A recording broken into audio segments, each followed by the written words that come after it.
Bonjour à toutes et tous, bienvenue dans les coulisses du Grand Lyon. Mon invité du jour, Renaud Père, bonjour. Bonjour Raphaël Ruffier. Vous êtes le vice-président au logement de la métropole. Alors, vous êtes pas mal investi au sein du Conseil national de la refondation sur la question du logement. Vous avez vanté vos bonnes relations avec le ministre du Logement, Olivier Léclin. Est-ce que ça valait la peine de faire tout ça? D'abord, les bonnes relations avec les ministres, oui, mais enfin, une divergence de point de vue depuis le début, depuis ce quinquennat et sous le quinquennat précédent. Et je dois dire que, très clairement, les conclusions du CNR Logement étaient très ambitieuses. Je vous en dirai un mot. Les réponses du gouvernement ne sont pas à la hauteur. Alors, dans les réponses, c'est Elisabeth Borne qui a fait la présentation. Ce qu'elle dit, c'est qu'il n'y a pas de mesure magique pour débloquer la situation et qu'il faut accepter que le marché fasse son œuvre. Sans doute, c'est la vision du gouvernement, c'est la vision du président de la République. Qu'est-ce qui s'est passé? D'abord, c'était une bonne idée, ce Conseil national de la refondation logement. Je le dis parce que, qu'est-ce qu'on a vu? On a vu des architectes, des promoteurs, des associations, le monde du logement social, des élus, qui se sont mis au travail ensemble, à travers 3 groupes, plus de 200 personnes quand même, qui ont travaillé pendant des mois pour faire des propositions. Parmi lesquelles, qu'est-ce qu'on trouvait? On trouvait la régulation du prix du foncier. Je le dis parce que c'est vous qui l'avez porté. On l'a porté dans notre groupe, mais c'est quand même important parce que ce n'était pas un point tout à fait consensuel. Et on a réussi à le mettre dans le rapport final et dans les propositions. On trouvait des propositions extrêmement intéressantes, notamment que Cédric Van-Sivandel, dans son groupe, a pu porter. Je pense notamment au rachat public des passoires énergétiques. C'est une vraie question. Pour faire du logement abordable et notamment du bail réel solidaire. Vous savez, ce type de logement qu'on fait notamment dans notre métropole. On a trouvé des mesures fiscales. Bref, il y avait un ensemble de propositions qui nécessitaient un vrai... Qui coûtait très cher. Qui coûtait très cher. D'abord, il faut arrêter d'avoir cette vision-là du logement. Le logement, il rapporte, je peux vous le dire. Quand il y a des transactions immobilières, notamment, c'est des ressources pour les collectivités territoriales. Il ne faut quand même pas l'oublier. Et d'ailleurs, en période de crise, c'est aussi autant de recettes qui disparaissent. Donc, le logement, il rapporte. Et puis, par ailleurs, le logement, c'est avant tout un droit. C'est avant tout un droit pour les hommes et les femmes qui ont besoin d'un toit pour se loger le plus proche de leur emploi. C'est bien ça la crise du logement que nous trouvons aujourd'hui. Et aujourd'hui, nous avons bon nombre de grands Lyonnais, de grandes Lyonnaises, mais de Françaises et de Français qui n'arrivent pas à se loger. Donc je veux bien qu'on aborde tout sur le plan économique, mais il y a un moment quand même, il faut mesurer l'ampleur de la crise sociale. Le gouvernement ne l'a pas mesurée. Vous regrettez d'avoir participé à ces discussions? Absolument pas. Je trouve que le travail qu'on a fait collectivement, le fait qu'il y ait une position convergente entre la PDG de Nexity, Véronique Bédag, et le président de la Fondation Abbé Pierre, Christophe Robert, tout cela montre qu'il y a un consensus qui dépasse des clivages aujourd'hui dans notre pays. C'est un consensus pour trouver des solutions à la crise du logement. Le seul qui ne répond pas, c'est aujourd'hui le gouvernement. Elisabeth Borne dit aussi que la baisse du prix de l'immobilier est une bonne nouvelle pour les Français. Oui, mais ça, c'est une vision à court terme. Je crois que les promoteurs diraient il y a là tromperie. Pourquoi? Parce qu'aujourd'hui, dans quelle situation ils se trouvent, ces promoteurs? Ils ont acheté le foncier trop cher. C'est bien pour ça qu'il faut réguler le prix du foncier. Ils ont des coûts de construction qui flambent. Et pour la première fois, notamment dans notre métropole, je vous parle du territoire que je connais, ils n'arrivent plus à se rattraper sur les prix de vente. Pourquoi? Parce que d'abord, on est allé beaucoup trop loin dans les prix de vente, effectivement, et par ailleurs, il y a les taux d'intérêt qui augmentent. Aujourd'hui, 1 point de taux d'intérêt pris, c'est 30 000 acquéreurs qui disparaissent dans notre métropole. Donc qu'est-ce qu'ils font, ces promoteurs? Eh bien souvent, ils disent, dans ce cas-là, je ne fais pas venir les grues, je ne commence pas le chantier. Aujourd'hui, nous sommes à 20%. 20% des opérations de production de logements, de construction, qui sont plantées dans notre métropole. C'est ça la situation à laquelle on fait face. Et c'est ça qui me fait dire qu'aujourd'hui, nous sommes bien seuls côté métropole de Lyon, côté collectivité dans notre pays. Nous devons résister à un moment où le gouvernement ne répond pas présent. C'est pour ça que je déploie avec l'ensemble de l'exécutif toute une série de solutions. La crise du logement dans la métropole de Lyon ne fait que commencer. La crise du logement est profonde dans le pays. S'il n'y avait que dans la métropole de Lyon, je le dis, finalement, ce serait plutôt une bonne nouvelle. Non, la métropole de Lyon résiste. Elle résiste un peu, elle résiste le plus possible face à cette situation de dégradation. Mais c'est ça qui me fait appuyer notamment les bailleurs sociaux qui sont particulièrement malmenés par le gouvernement qui a ponctionné leur budget depuis 2018. C'est ça qui me fait proposer des surélévations de logements locatifs sociaux. C'est ça qui me fait rencontrer la Fédération des promoteurs immobiliers tous les 3 mois pour voir comment on arrive à débloquer des permis de construire. C'est ça qui nous conduit à voter cette année 20 millions d'aides aux communes pour les aider dans leur politique d'équipement pour qu'il n'y ait pas de tabou sur la construction. C'est cela qui nous fait aussi trouver de nouvelles solutions comme notamment la cohabitation et la chambre chez l'habitant, ce qu'on essaye de développer et on vous le présentera dans quelques semaines.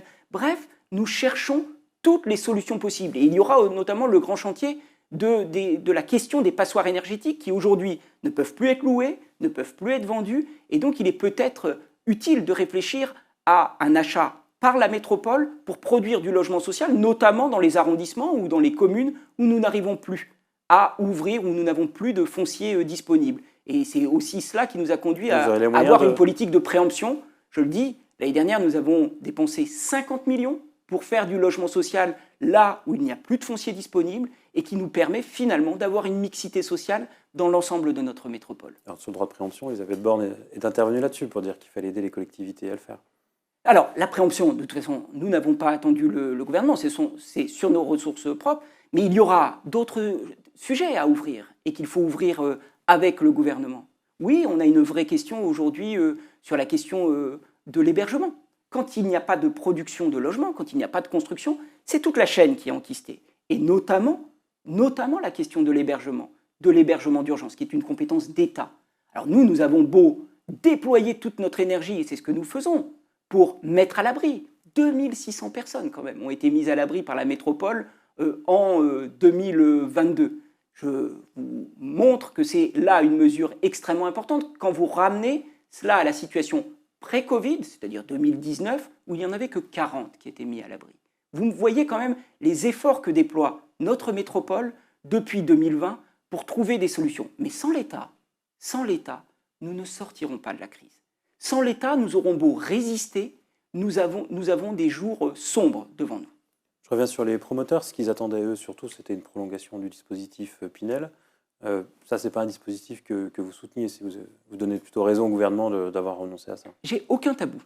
Je l'ai annoncé devant la Fédération des promoteurs immobiliers au début de l'année 2023. Mon but, c'est de sauver les opérations plantées. Donc, très clairement, avec eux, quand il s'agit de trouver une manière de faire face à ces logements qu'ils n'arrivent pas à commercialiser et à trouver des solutions, je leur propose de produire du bail réel solidaire. Je leur propose de produire du logement locatif social avec de l'investissement public. Je leur propose de faire du logement locatif intermédiaire. Donc je suis à l'écoute. Et très honnêtement, je le fais à rythme régulier. Je suis à l'écoute des promoteurs parce que je sais une chose que tout le monde doit savoir. Aujourd'hui, près de 80% de la production de logements locatifs sociaux dépend ou est liée à la promotion immobilière. C'est ça notre modèle. Et je sais que nous avons besoin de logements locatifs sociaux. Aujourd'hui, nous sommes à 9,2 demandes de logements locatifs sociaux pour une seule qui aboutit. Au Parlement, on va repasser la loi sur le plafonnement des loyers là, qui arrive à échéance. Marie-Noëlle Lienemann défend l'idée d'un gel des loyers à cette occasion, estimant que les propriétaires finalement sont un peu protégés parce qu'ils ont acheté avec des taux assez faibles. Est-ce que vous irez dans ce sens? Ou est-ce que ça risque encore plus de bloquer la machine? Deux choses. Je crois que le dispositif d'expérimentation d'abord rencontre son public, c'est-à-dire que les habitants et les habitantes nous le disent. Vous savez, nous avons fait les rencontres métropolitaines il y a 2 semaines où les grands Lyonnais et les grands Lyonnaises sont venus rencontrer la métropole dans la rue. La question de l'encadrement des loyers, vraiment, est une mesure populaire. Mais néanmoins, elle a des points aveugles, et notamment le complément de loyer.